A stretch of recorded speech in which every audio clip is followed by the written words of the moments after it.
I'm gonna put on the.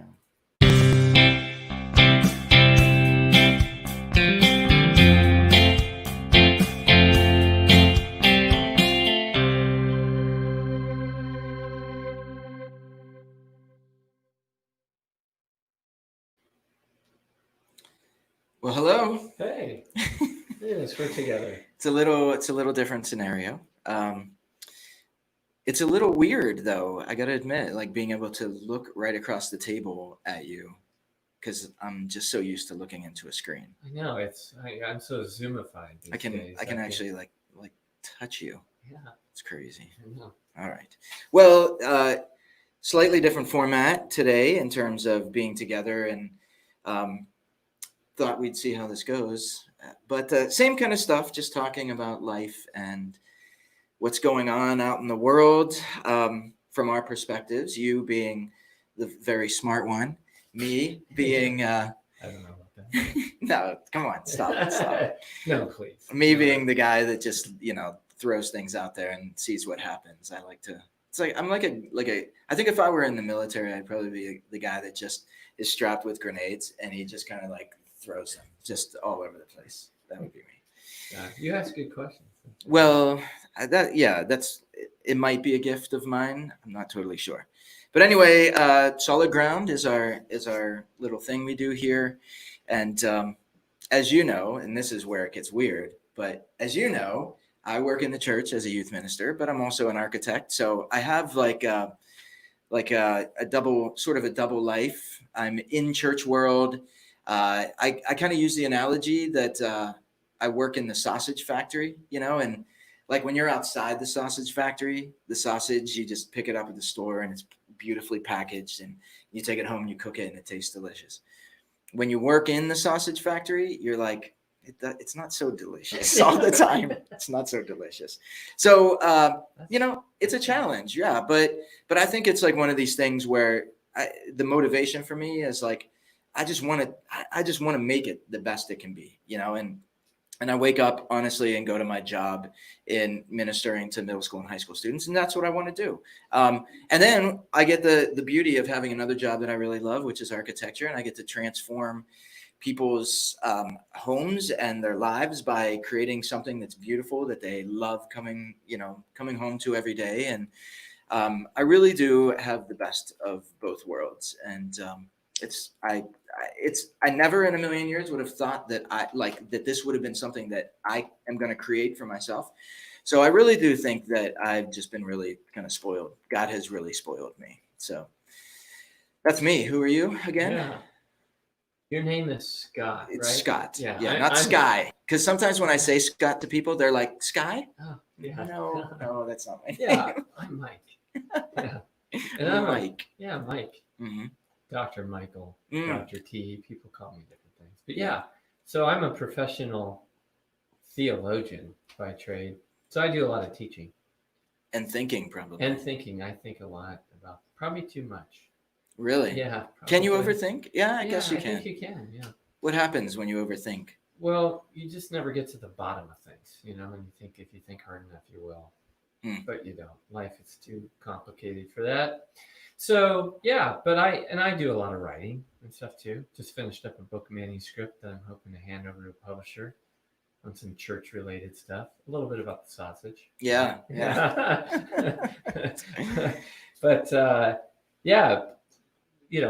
think we make kind of a fun combo because you're always asking questions and I'm always wanting to try to give answers. Yeah. But I like asking you questions too, so I hope I get to ask you some questions because I want to. As an artist, I kind of want to hear the topic for today is knocking down statues. So as an artist, you probably have a unique perspective on how you feel about sort of like desecrating different works of art. Yeah. So why don't you tee us off by telling us about how you feel about that? Yeah. What's going on? Everybody's trying to topple these statues.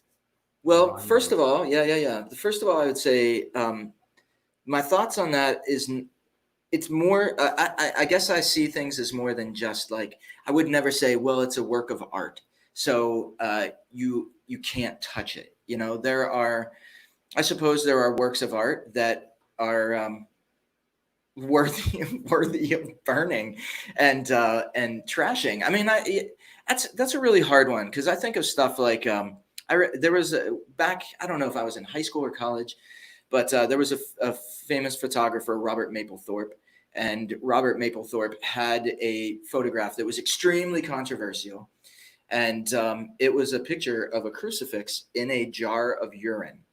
And, and of course it made art history books as if it was art. And so I think this is a rabbit hole of like, because That's why I asked it. I know, but what constitutes art? What makes something artful or worthy of being called art? Those are huge questions. And I think we live in a time right now where it's just not so easily answered. Like maybe back in the day, something had symmetry, or, it was a perfect form, like statues and carvings. And so there was something about it, I think, tangibly, that people could say, well, that was art because it's very beautifully done. Nowadays, I think art is also about like manifestos. It has nothing to do maybe with the craft of something, but rather the philosophies behind it, or the statements. Yes. Yeah. And so, all of that has to be taken into account before I personally would say, well, that's art or that's not art. What is the person trying to say? What's the purpose of the thing? What is it? Is there skill involved in the creation of it? I think of Jackson Pollock making a painting of just splattering paint all over the place. And I think to myself, that was probably way more about his philosophy and his manifesto of art than it was about the skill or the craft of what he was doing. I think so. Yeah. So well, like, that's a lot of postmodern art is very deconstructionist in that way. In other words, traditionally or classically, art was all about the form and the representation and how things were represented. Today, it's much more about, it's kind of an iconoclasm, a sort of destruction of forms, a destruction of, those classical, I don't know what else to call it, forms. Yeah. Not coincidentally, this all probably happened around, the late 50s, 60s, this whole deconstruction of pretty much everything of society. So it's kind of an ongoing theme that we are that we're dealing with, and just tear it down, tear it down, get out with the old, in with the new. Yes, that's the big mantra now. Right. And so I mean, maybe it's not entirely fair to call a statue a work of art, because some statues or some monuments are not really very good, maybe. I mean, from an artistic standpoint. But they're monuments. And a monument is trying to achieve something that maybe speaks beyond the form that art is, and maybe trying to sow a legacy or memorialize an individual or an event. Right. And so that's what's gotten very complicated and messy in everything that's going on. Because, to be fair, and I think you said this to me earlier about how, we have to be careful about what we memorialize and what we monumentalize, because that can evoke very, very negative and painful feelings for people. Sure. Depending upon the intention behind the monument. What are we trying to monumentalize? Right. So for instance, if I could just make a clarification in my own mind, something like Columbus has, been sort of this controversial figure for, I think even back to maybe when I was in college. So it's not like something new. But there's statues of Columbus all over the place. Columbus Circle in New York City, it's like a big statue of Christopher Columbus.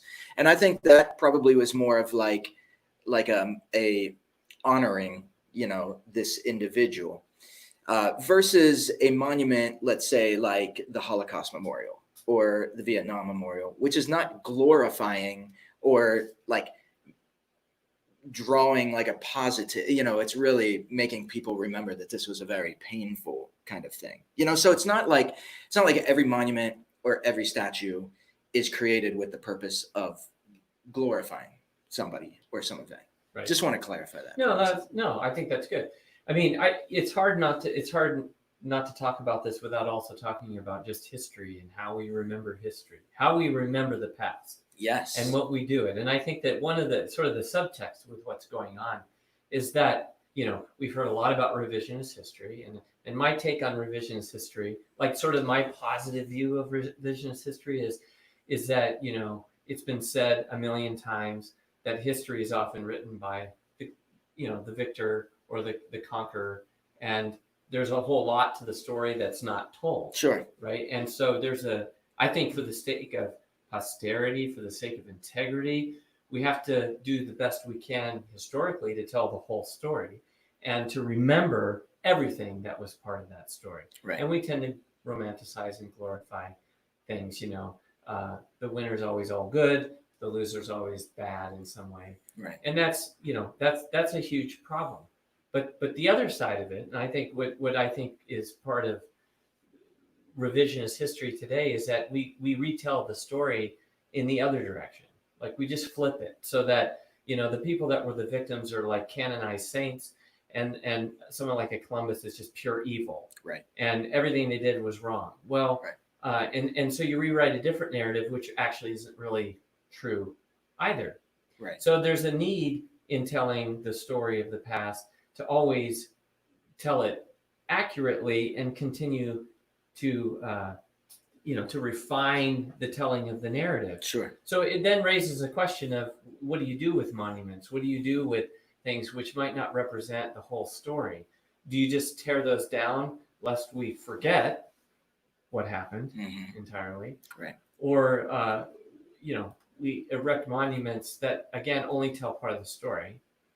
So it's a complicated kind of cultural issue. Sure. How you deal with that. So, and I'm not a history person, and I just realized whenever we talked about doing this topic that even I kind of rely on other people to tell me what history is. Like I'll pick up a book or go to school and you just hear a historical perspective, and that's kind of like your history.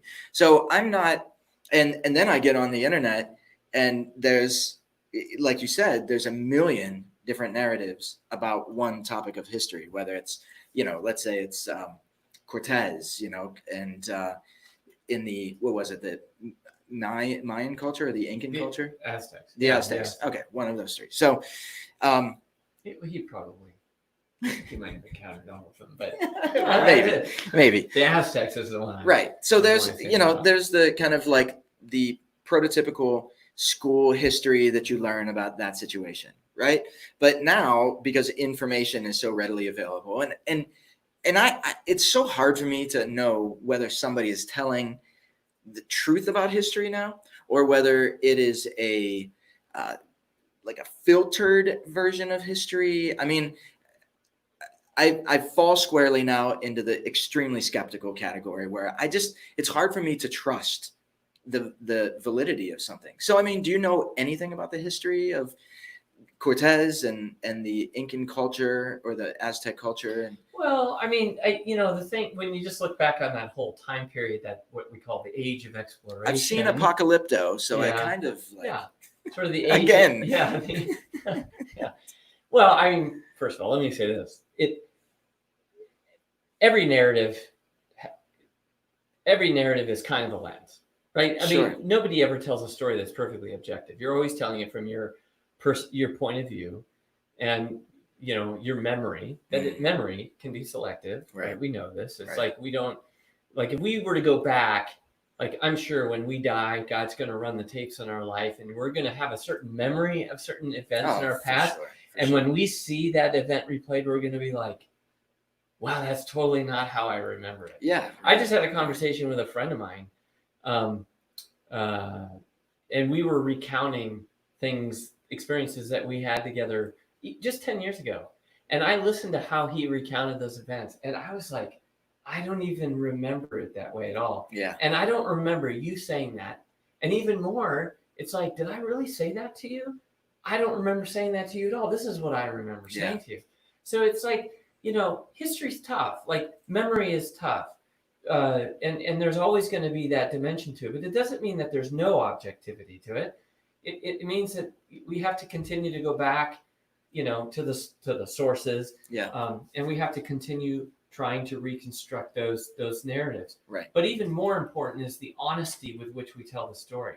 I think sometimes we like to gloss over things, or we like to pretend like certain things didn't happen, or they weren't as bad as they happened, or like, for example, going back to the story of Cortez, everybody wants to paint a picture of the Spanish conquistadors are just pure evil people, and they were this huge, formidable, sort of presence and force that came in and just wiped out. It's like, well, it didn't actually really unfold that way, and people, or at least there's one side that's trying to paint that narrative. Yeah, right. And then there's some that just, there's the other narrative, the earlier, maybe older narrative, which is, the indigenous people were just heathen, horrible people, and Cortez just came in and he wiped out evil off of the face of the earth and converted these people, and and did this triumphalistic, transformed their civilization. Yeah, and it's like, well, it was kind of a mixture.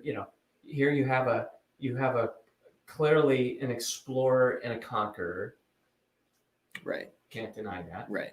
There's strong economic interests around the gold industry, which in the end destroyed Spain's economy. So they kind of got their, they collapsed as an empire pretty quickly. Yeah, they got it because they didn't understand the way actual wealth generation works. So they flooded their markets with gold and then devalued their coinage, and then the British Empire just walked right over them. But at any rate, that's a sidebar.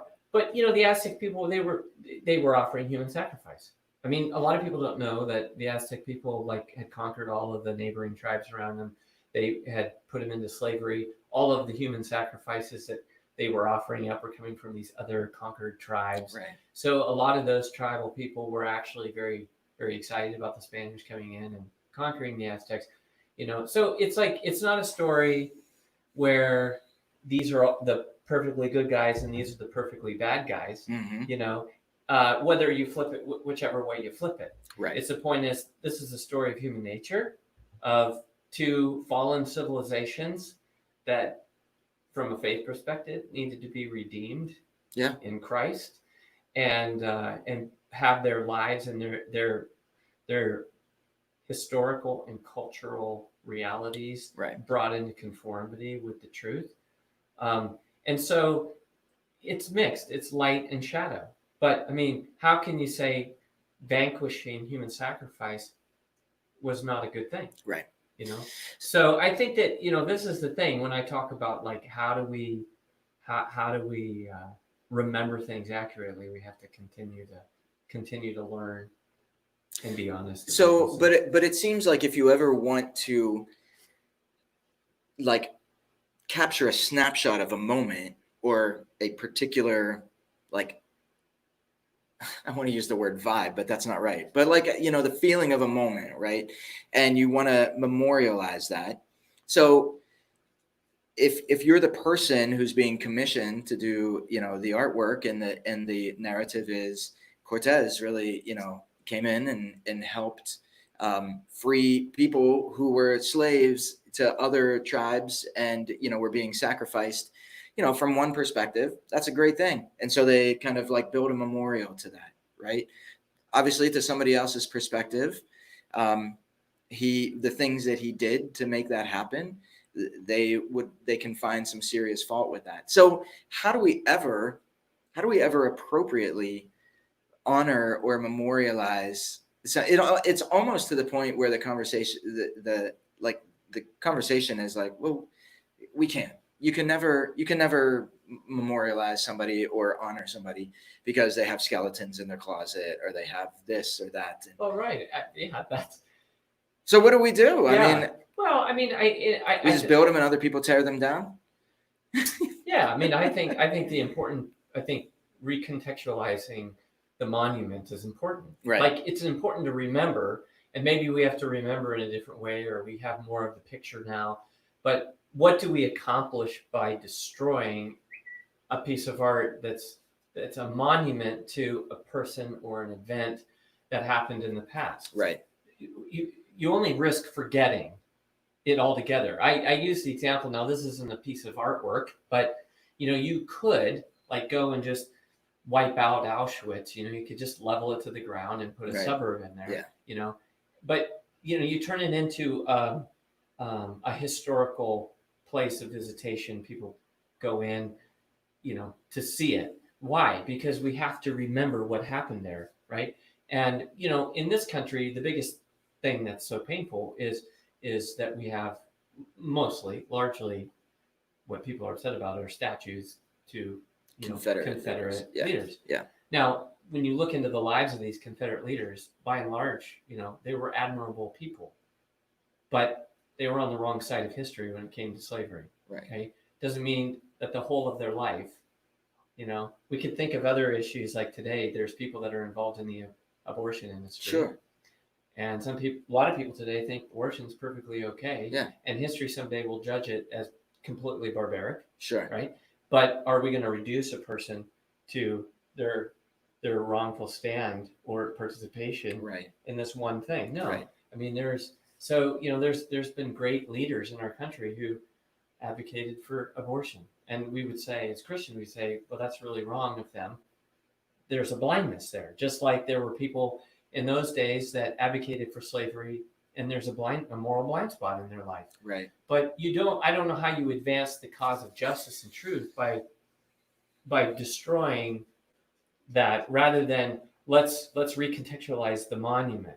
Let's re-educate people about the Civil War. Let's help people understand the whole story so that people don't remain in ignorance, but in fact are more educated by the presence of something like that.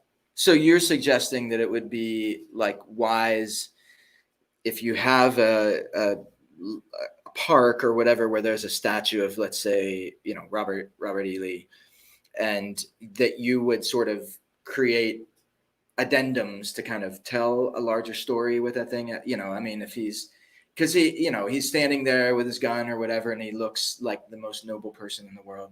But obviously, like you said, involved on the wrong side of things. And you're also pointing out that something that's really good is like in the context of that point in history, like good people, unfortunately sided with thinking that slavery was okay. In the same sense that good people might think that abortion or pornography is okay. So like, I mean, in the instance of having a statue like that, so is the suggestion that you're making that somehow you rework that statue into a greater kind of like story that exists on there so that people have, so that it's not just like, glorifying General Lee, but actually telling the greater story. Right. Yeah. I mean, that is basically what I'm saying. I mean, the other thing too is to make distinctions as far as the military is concerned, as far as his role in the Civil War, his leadership. He was an admirable military leader. Yeah, there were things about what he did that were brilliant and sure. tough to conquer and beat. I mean, you can respect what a person is able to accomplish in a certain respect, but maybe not make an overall, moral judgment and say, I mean, we can look back on many of our founding fathers, and I think it's Bishop Barron who calls slavery is the original sin of America. Now, what's the underlying subtext of what's going on today is somehow people just say America is all bad because we allowed slavery and racism in our culture. And I would say, well, no, America isn't all bad. America is fundamentally founded on really sound principles that weren't applied properly to all people because the people who thought through those ideas were blind to their own prejudice. Right. But that doesn't make the principles wrong. That doesn't make their ideas about justice and equality. So you don't destroy everything that represents the American way because people are still sinners. You call people to live in greater conformity with those principles of truth. So that's what I mean by recontextualizing a monument. You have to retell the story in a way that's morally and ethically honest. And I hate to say this, but people on the right and the left are both guilty of this. Sure. They Oh, don't, we have to be humble enough to say, look, there's fault, there's sin on all sides of this.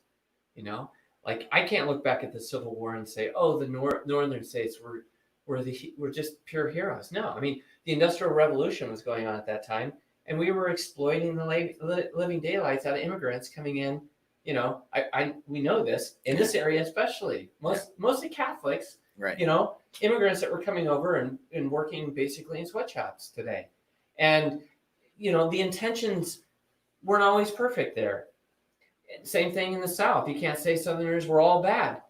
They were fighting for other things that were legitimate goods, like states' rights. That's not necessarily a bad thing. Yeah. So it's mixed. It's like there's light and darkness mixed together in human reality, and we have to accept that. We fall into big problems when we try to live in an ideological or idealistic way, and we're just not looking realistically at the total picture. So it's how we remember these things. We have to remember them with honesty, with integrity, and we have to, these monuments, these works of art, deserve to be preserved, but we have to remember those events. They have to become a symbol for remembering with greater integrity and purity of intention, rather than glossing over that history and ignoring the ugly side of the history. Yeah. So let me ask you this: hypothetically, if we're talking about, so kind of like the one side of it right now is any statue, any monument that represents like a wound of racism for people, they want to take it down. So that might be everything from generals of the Confederacy to the statues of Lincoln with a black freed slave, like kind of bowing or kneeling or whatever in front of him, to Junipero Serra, from like maybe the other side of the perspective. What if there was a statue of Margaret Sanger, that was in a city, and Margaret Sanger obviously is like a real contentious sort of figure for conservatives, especially people against abortion, because she had this whole idea of eugenics and particularly against minority cultures. What would you call for in a, I imagine there's a lot of people on that side, the right, the conservative side, that would want to have that removed, because they believe her to be such an awful person. Would you suggest the same thing? Well, I mean, I would suggest this. You always set me up, like looking for where the landmine is that I want to stand on. So I have to qualify what I want to say. We have to agree to live by the same principles, and we have to apply the principles consistently. And this is what's so problematic in our culture today is we talk about free speech, except for the speech that you want to give. Sure. Then suddenly I have the right to speak and no one can censor me, but I can censor you because you're saying the wrong things. No, if we agree to live by the principle of free speech in this country, then it has to be evenly, and we have to have a universal set of criteria as to what counts, what's in, what's out, right? Yeah. And so it's the same thing. If we're going to erect public memorials, statues of individuals that have historical significance to them, then we have to be consistent in the application of that. So if someone wanted to put up a monument to Margaret Sanger, I don't think those of us who don't like Margaret Sanger have the right to say, you can't do that. Right. Because where does that end? Now, but there may come a moment in time in which we have to remember the legacy of Margaret Sanger differently. And we would have to do the same thing. We'd have to recontextualize. This is a person who believed in eugenics, who believed in in a master race, right, and wanted to purify the gene pool. Right. And so if some people at this moment in time want to ignore that about her because they liked her stance on abortion and feminism and so on and so forth, well, they're just as guilty as, certain people that want to ignore that there were racist white people Yeah. in this country who have, you know what I'm saying? Like, that's just inconsistent. Right. And that's what I mean when we talk about integrity and honesty, and, you know, so we have to agree as a commonwealth, as a civil society, here are the rules that we're going to live by, and we're going to apply the rules consistently. And this is the problem in our country right now, is we're not doing that. Yeah. I feel like it's going to be really hard moving forward. The process by which we create, you know, like statues or monuments is it's almost going to be an endless process, because you're going to bring everybody to the table, and you know, it's just hard for me to imagine what it's going to look like, because obviously every square inch of a person's life and their history is going to be scrutinized. And, well, let's have them, you know, standing like this. Well, no, that's demeaning because, you know, and because he said this thing, or it's you know, and it's almost like back in the day, they just kind of were like, I have a lot of money, I really like this guy, I like this thing about this guy, and I want to create a statue, and so they would put it up. So I mean, it just seems like it's going to be I mean, I think part of the challenge is that we do have to be very discerning about what goes up as a public memorial. Sure. And you want to honor the people that really can be shown to have advanced, you know, the common good. But, you know, it's never going to be perfect. Well, there's always, you know, you can look at anybody. I mean, you look at George Washington, Thomas Jefferson.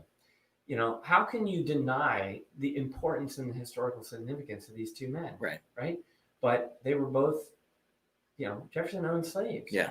You know, so what are you going to do? Just pretend like he didn't exist and erase him out? No, you just accept the fact, like you do with any person, that they're not perfect. They were right, really right. And they were significant, important people that made a huge impact on the course of history.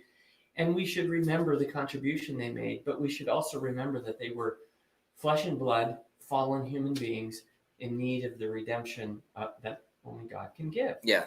So do you know about the history of Junipero Serra? Like, is it legit that the you know, the backlash that's happening against him? Like, was there like a seriously flawed side to his approach to things? You know, I mean, he's a canonized saint, or he's at least, I can't remember if he's actually fully canonized. I think he is. I know. I have to check that. I mean, Let's I know producer. that he's at least blessed. Yeah, maybe. Please look it up. The producer was shaking his head yes. Yeah, I think he is. So I feel stupid that I don't know that, but I just kind of lose track of. There's one thing that you don't know. No, there's many things. I found it. But the controversy around him, and I'm going to just lay this out right now as this is my interpretation of history. Okay, is there's differences in the ways different European cultures engaged with indigenous people. Mm-hmm. And the Spanish were not good at enculturating the gospel into native indigenous cultures. Yeah. They just weren't. They superimposed a very Spanish form of culture and pretty much said, you can't do this anymore. Mm-hmm. That's my reading. So I think Junipero Serra loved Jesus and he loved the people he was serving. And I think he gave his life to the gospel in that respect. But he was also culturally conditioned by a particularly Spanish way of doing it. Okay. If you compare that to the way the French Jesuits tried to enculturate the gospel into the indigenous peoples around the Great Lakes, it was very different because they very much accommodated themselves to the culture of those people. So they assumed the dress, they learned the language, they took on many of the customs and the ways of those people long before they started sharing the gospel and leading them to Jesus.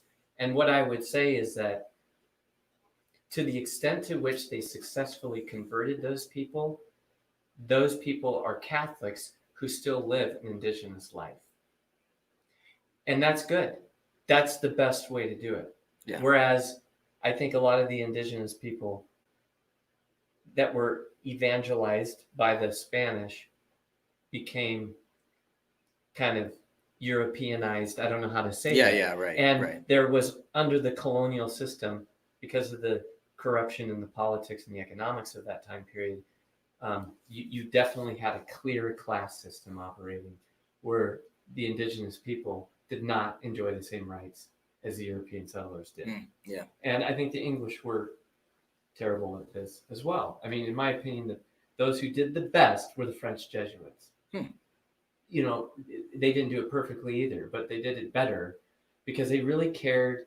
They had a different, their eyes landed on these people differently. Right. They right. saw them as fully human persons with all the rights of other people, and that their cultures just needed to be transformed in Christ and not eliminated. Totally wiped out. And that's so. You know, I mean, that's my reading of it. That's, you know, I've done quite a bit of reading on this, and I think that that's a fairly fair assessment. And the other thing I would note too about the Spanish, not to beat up on the Spanish, but you know, their history was different because there was a lot of religious conflict because of the presence of Muslim people in southern Spain, and so there was more of a polemical and confrontational. And, you know, Spain became very powerful and set out across the waters to go conquer. And you can't deny that. And that all got mixed up with very well-intentioned, loving, you know, religious men and women who really authentically, genuinely wanted to bring the gospel of Jesus Christ to these people who had never heard the gospel. And there's many saints among them. But that was all mixed in with a lot of political and economic ambition that, quite frankly, was set up as a system of oppression and injustice that we are still living with to this day. And you just can't deny that. Like, any honest person is going to look back and say, you can't gloss that. Yeah. Ah, gosh. So, I mean, I think he's a saint, but he's a Spanish saint that had a particular cultural context. And so in hindsight, we'd say, yeah, he could have done some things differently, but that's not necessarily something you can blame him for, because he's just a man of his times in that respect. Yeah. And I think we would look today, same thing. I mean, you know, a lot of people look at John Paul II and say, well, you didn't handle the appointment of clergy, and, you know, we have the legacy of the priest scandal. Well, it's hard to put that on him. I mean, he was clearly a very holy and saintly man who also governed the church according to kind of the ways of the best ways known at the time. And this is a danger, is to judge the past by contemporary standards. Right. We enjoy at times an advantage of more hindsight, insight. So then I think the issue then is, like, how can we look at the past through the lens of today and not alter or rewrite it, but figure out how to, what's the word? Like, I don't even want to say correct, but, you know, again, looking at anything that memorializes somebody that some other person has a serious problem with, and being able to kind of change that in a way that everybody can be comfortable with it. I mean, I don't know if that'll ever happen. And it seems like what's happening is that the most reactive people are given, you know, it's almost like they're given license to do this, to deface or destroy these monuments, because people in political power, like, I mean, they'll come out and be like, yeah, we're in solidarity. I mean, all of it seems so false from like a leadership standpoint. At what point, and the hope is that at some point, cooler heads prevail and people come out and they'll start these discussions of, well, okay, these are up. It's part of our history. How can we change that landscape around that thing to tell the bigger story? And I mean, that's what I think that's fantastic. I don't know if that will successfully happen, but yeah, you should start a committee to make it happen. Well, I mean, I guess one thing I would say is, just as people of faith, you know, we have salvation history as the rule and measure, or the lens against which we always have to remember our individual human histories. You know, and the basic structure of that story is that, you know, God created us in grace, we fell through sin, and we have to be redeemed in Christ. So Christ becomes the rule and measure by which we evaluate and judge what's good and what's evil in history. So applying that right now, and you say, well, there's people that are very angry about the injustices that happened, right? And do we correct an evil by committing more evil? Well, no. Jesus would tell us that there's a different way. So his way of confronting the powers of evil and the injustices and the blind spots and is the way. So doing violence right. was not the way he showed us. Starting revolution was not the way he showed us. So I think as people of faith, we have to say, we have to be honest, we have to correct the record, but we have to do it in a way that imitates Christ right. and how he did it. Do you think Jesus would say, stop erecting statues of like human leaders, or would he say, if you're going to do that, don't put them in the middle of public as if, do you think he'd be okay with that? Or would he be like, listen, you can we can know our history, we can have our history, but maybe our history is meant to be in museums where people go or textbooks and things like that. Is it a good idea to erect public statues? It just seems like you're always going to run the risk of, so you put a name on a school, and then it comes out that the person whose name is on the school was had some serious flaws. And then it's well, I guess we got to take the name off the school. And it's what? When did that happen? Yeah. Right. And apparently you even run the risk of doing that if you name a town after a saint, or if you, even the saints aren't escapable of these things. And I don't know, is the solution maybe, would Jesus be would he be all for putting statues of, Roman, good Roman politicians up around them? Well, again, I think it's all about the intention behind it. So I would say, Jesus isn't he's not going to be sour towards things that are just authentically human. So creating art and memorializing great men and women, honoring people who in some respect did great things is a good thing.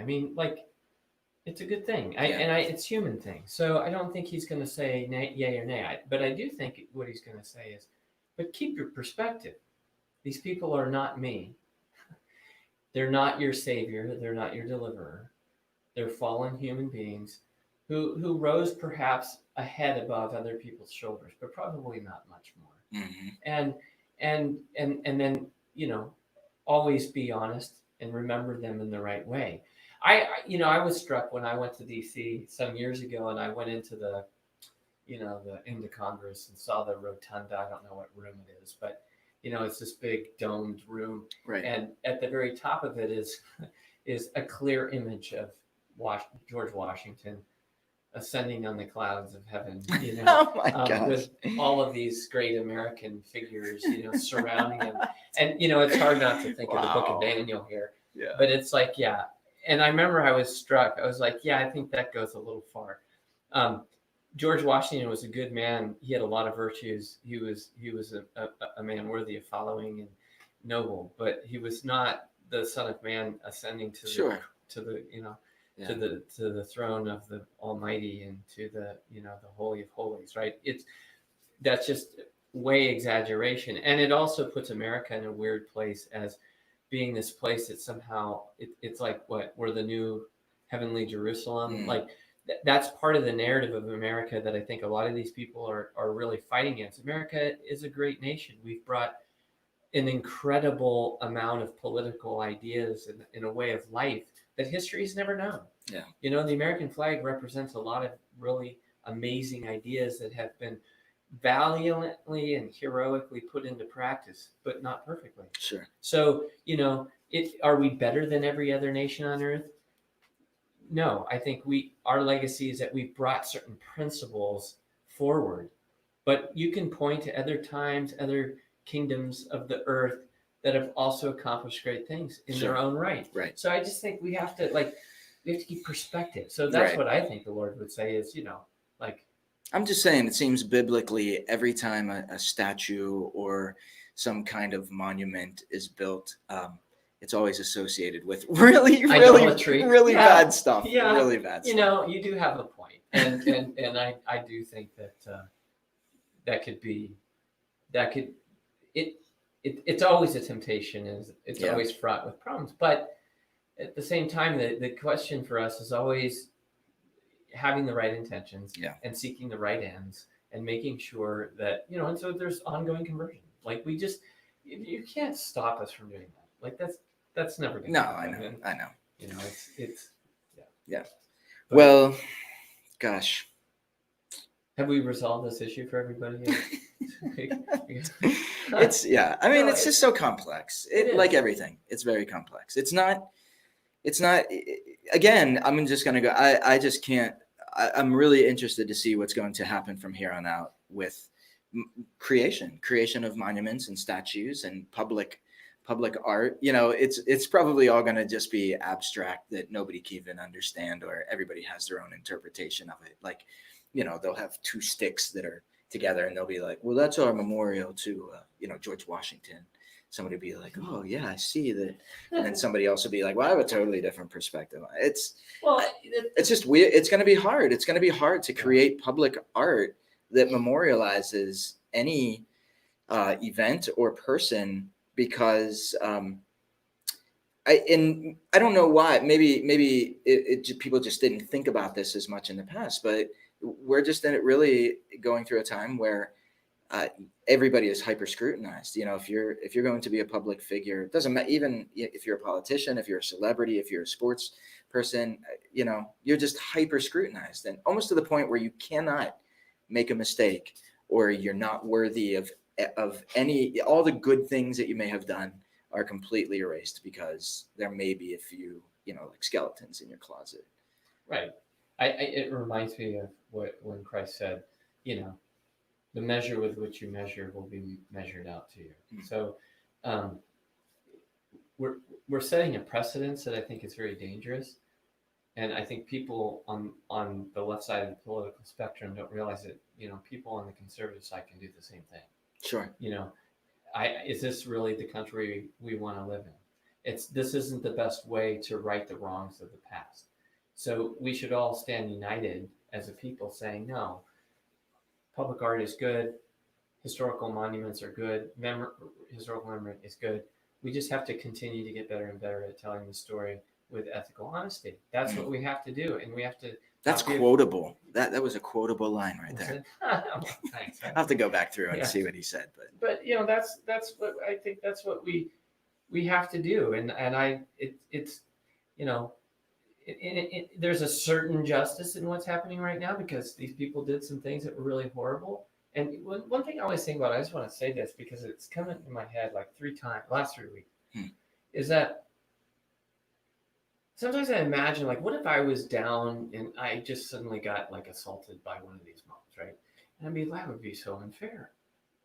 I mean, like, I'm not contributing to any of this. It's just kind of random. Like, right. I just, like, but in a sense, it's like, yeah, that's kind of exactly the point. Like, what is your point? My point is, the point is that millions of people have randomly been subject to injustice. By all rights, that shouldn't have happened to them. Right. But it did. Right. They weren't necessarily people that placed themselves in that position or provoked a response in other people that was negative. They're people that became truly the innocent bystanders of injustice. And so in a sense, it's like, okay, well, you topple a statue. It's sort of like, yeah, that's what happens when you do the wrong thing to begin with. Other wrong things are going to happen. That's the nature of evil. Evil just begets more evil. And so that's why we stop the cycle, because you can only conquer evil with love. Another quotable moment right there. Oh, well, man, we are coming up on the 50-minute mark, so try to wrap up. Yeah. You don't want to talk about CHOP?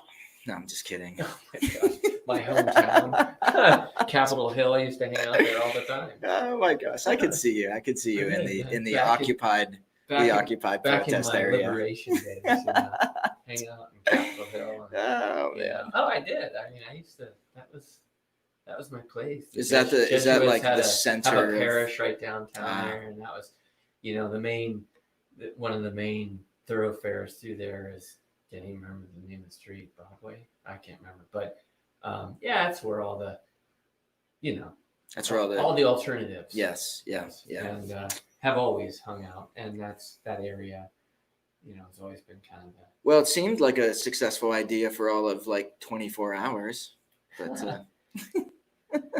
Well, anyway, I just kind of threw that out there as a joke. Yeah, I don't.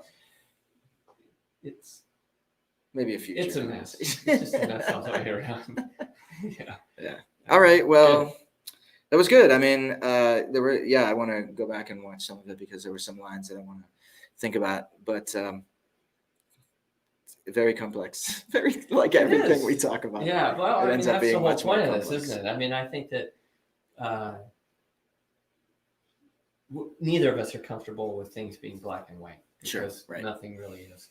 And this has always been the nature of our conversations. We've always been able to kind of dive into the complexity of things. And, at the end of the day, you don't always find resolution, but that's where we need to pray more and be more discerning. Mm-hmm. Amen. Yeah. All right. Well, I guess next week. Yeah. All right. We'll figure out what we're going to talk about. Fantastic. All right. Amen. See ya. Yep. Take care.